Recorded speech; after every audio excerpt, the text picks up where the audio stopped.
ముద్రగడ గారి అమ్మాయి శ్రీమతి కాంతి గారు, వారి అల్లుడు శ్రీ చందు గారు నాకు ఒకటే చెప్పారు ఈ రోజున. నాకు నిజంగా అమ్మ, నేను మీ ఇంత తుని ప్రత్యేకించి అల్లూరి సీతారామరాజు పాదాల సాక్షిగా చెప్తున్నా, నాకు వారికి ఒక కుమార్తె ఉన్నందని కూడా అసలు విషయం నాకు తెలియదు.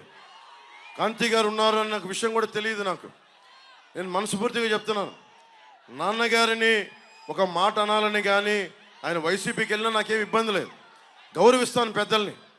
ఈ రోజున తుని సభ సాక్షిగా చెప్తున్నాను, కాంతి గారు జాయిన్ అవుతానంటే నేను ఒకటే మాట చెప్తున్నాను, నేను తండ్రికి కుటుంబానికి కూతురికి వేరు చేసే వ్యక్తిని కాదు. నేను మీ నాన్నగారికి, నాకు ఎందుకంటే ఒక తండ్రి బాధ నేను అర్థం చేసుకోగలను, కూతురు బాధ్యత నేను అర్థం చేసుకోగలను.